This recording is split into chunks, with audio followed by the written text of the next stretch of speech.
I just want to be happy. Wow, I get contacted by so many people all the time, myself and even my wife Alice with our Smart Sassy Seniors, all the stuff we do with that, where people are just saying, Jen, I just want to be as happy as you guys. And I thought I'd jump on here and do a podcast and think, because I was thinking about it, what are the 5 kind of maybe things that, myself and my wife Alice do that help keep us in that space of happiness. And yeah, so I thought I'd jump into that. So let's see how I go. What I want you to know is that we mindfully work on looking after us to choose happiness as a way of being. Okay, so that's the first thing to get. A lot of people just think, well, if I've got more money and I've got the big house and the car and all those kind of things, I'll be happy. And a relationship, I'll be happy. Well, no, you've got to be happy first before you can attract all those other things in. So that's the first thing. Mindset's huge. But if I thought of 5 kind of things that we and ways of being that we have about us, I'd say these are it. The keys to happiness. First one is gratitude. Gratitude and appreciation. Holy moly. That's huge. If you're not grateful for everything you've got right now, the universe is sure as hell not going to send anything else your way. So whether you're the kind of person who sits in journals and writes gratitudes every day, or whether you're the kind of person who just takes it in moment to moment whenever anything happens, gratitude's big, and appreciation. It just has to happen and has to start there. So we are very mindful about verbally, even just day-to-day basis, little things that happen around the place. We'll bring our attention to it. You notice a lot of people just, they'll feel it, but they don't do anything with that. They won't say to someone, hey, I'm so grateful to you. I really appreciate what you've done. They won't share that. And so they don't get, well, 2 things. One, they don't get to get the true feeling of the impact of it. And they're not sharing, they're not giving, and you've got to give to get. So they're not giving that appreciation to someone else, and it's a big one. That's a really key. So that's why it's number 1. Okay, so gratitude, but also appreciation, and not just keeping it all to yourself. For all the little things, share it. The next one I would say, next kind of key is like those really authentic connections, like from the heart. When we speak from the heart, we speak our truth. So we are both really mindful. I'm very mindful of that. I know that the 5 people I surround myself the most have such a direct impact on what's happening in my life. But even if you go that next circle out, really protective of my time and the people that I spend my time with, because if they're not so positive and supportive, and if I can't have those deep, juicy conversations with those people, they're not part of my inner circle. And I want that. I want that juiciness. I want to be able to just be me, raw and real. Genuine connections are an absolute source of joy. So that's kind of the inner circle part. That feeds so much of what happiness is.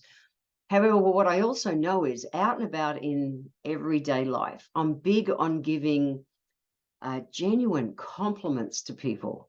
And what I know is if I get out of my head and I come from my heart, people feel the connection. And I want that connection from an adrenal point of view. That's one of the things that feeds us good energy and gets our adrenals just to settle and feel like, I'm safe. It's huge. So I would say authentic, genuine, from the heart connections and conversations is a big key to deep peace and happiness. It's interesting. I've talked about it on some reels and things in the past, that I always thought that being content meant boring in my younger years. And I did everything to fight to not be content, to not have a routine, or I was just the rebel, every ounce of me. And then I realized as I've got older, I have such a sense of peace in my heart. The majority of the time, little things will challenge it every now and then, but I'm able to come back to center.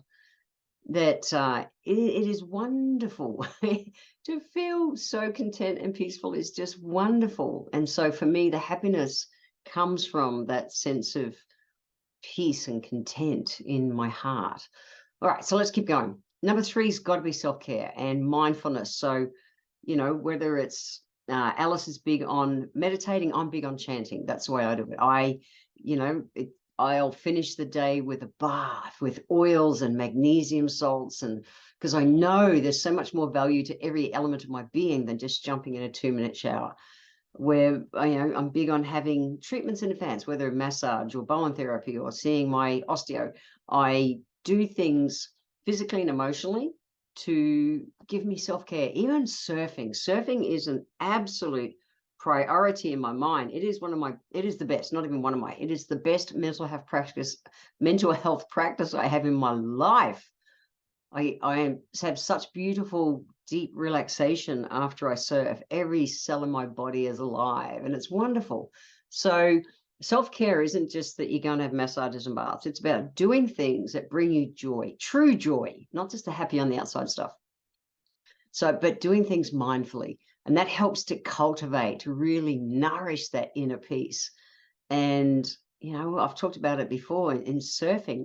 You have to be so present to surf.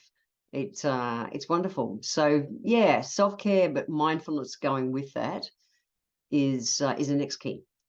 Next one, number 4, is having a purpose, having a sense of purpose. It's big that we need, human beings, we need to have hope. We need to know where we're going. We need an element of certainty, as in a direction and stuff. And I'm anywhere I hang my hat that day, it's my home. I can fly by the seat of my pants, but at the same time, I have purpose in life. So whether if it's, I think of, me being able to, I was out today with my dad. I took my dad to lunch down by the river, and a woman came up to me and, you're Jen. I said, yeah. And she just shared that she looks forward to my reels and things of a morning because it helps to give her a lift up. And we left, and my dad said, do you know her? And I went, nope, not at all. But I loved the fact that I was able to impact her life. That helps to give me purpose. My charity, the Q Foundation, the work that I do with that absolutely gives me purpose and meaning in life. So when our life has purpose, happiness flows naturally. It really does. Now, you don't have to go and set up charities or start reels or do anything like that, but be a day maker. If we're, again, we've got to give to get. So if we're doing good, paying it forward, being just a damn good human being, all that kind of stuff helps to give us, keep advancing our lives and help to, to feed a purpose in us. So what do you love doing? What is your thing? I have a range of things that I do, but absolutely happiness flows naturally when you're living on purpose. And if you're thinking, I don't know what to do now, the kids have left home, and work's okay, my relationship's okay, and life's just okay, but I'm like kind of a bit bored and like, what's next? Maybe you need to come to one of our Smart Sassy senior events, because that's what we do. We help women particularly dig down and really work with and find out what their purpose is in life and what they're wanting to do. And I love doing that work so much with Alice. It's just the best.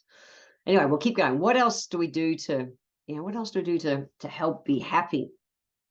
I think key 5 has to be growth. And I've said it before, that if a tree isn't growing, it's dying. Okay, so growth, resilience, personal development, whatever you want to call it. I read a personal development book, and then I read a novel, personal development novel, and I'm doing stuff all the time to help me keep growing. Oh, wow, I could look at life this way, do life this way, all these kind of things. And when we're doing that, it's giving us that resilience. It's giving us the tools to be able to learn from setbacks and challenges. And we're always going to get setbacks and challenges. They're contrast in life. I don't know if you've ever noticed, but as soon as life is absolutely rocking on every level, the universe gives you a slap. It's called contrast. The universe has to balance out all energies. That's what it does. No one is on a whoo all the time, that high rise all the time. It's the universe gives us contrast. So it's through the setbacks and challenges that we are able to cultivate and nourish and work with our mindset, and our positiveness is probably the wrong word, but that, I guess positiveness, just how we're looking at what's going on gives us the ability to bounce back. And that helps to also fuel long-term happiness. I've been doing personal development really mindfully since I was 23. I remember I did my first personal development course when I was in the pharmacy industry. It was actually called Die Before Cry, which is a bit sad, but that was the 80s. And it was about how to just toughen up and not cry in the boardroom. Yeah, for real. That's what it was. But what it is personal development is I'm all about growing. I know if a tree's not growing, it's dying.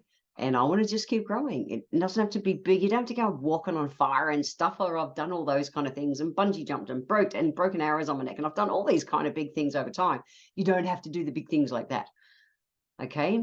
But we need to be doing things that are growing. I'm learning Spanish. I'm learning ukulele. I'm learning to surf. They're all things that are filled with little obstacles and challenges, which are opportunities for me to personally grow. So that's a big one as well. I know that helps me really be able to be healthy and happy and peaceful and grounded. So, is there one thing that will make you happy? People go, no, I've got $1 million to make you happy. No, I know a lot of millionaires and they're miserable fucks. A lot of them are, because they've done the same thing. They've just, if all money does is amplify what you're like. If you're a dick, you end up being a rich dick. That's it. If you're just a good person, well, then you'll do more good with your money. Money is not the solution to things. We've got to be happy on the inside. That's the solution. So to really unlock that kind of full potential of what happiness is, start with these 5 keys. And you'll find that there's more range in them. There's more things you're thinking of. And there may be some different ones. But for me, if I really bring it down to these are the things that I think I'm doing and ways of being within my life that help give me that peace. And out of the peace comes that happiness, that true heart kind of happiness. So if you're not bouncing around, it's not about bouncing around the walls, but if you're not really feeling that, go to the show notes, www.healthylifehacks.com.au. Have a read. And even if you just bring one of these strategies into your life and build on that, I promise it's worth it, because together they all form a powerful foundation for that joyful and fulfilling existence. And we're meant to enjoy life. So Healthy Life Hacks for this episode is simple. Go to the show notes, www.healthylifehacks.com.au. Find even one of these. Which one are you going to work on? And just build on that. Have fun.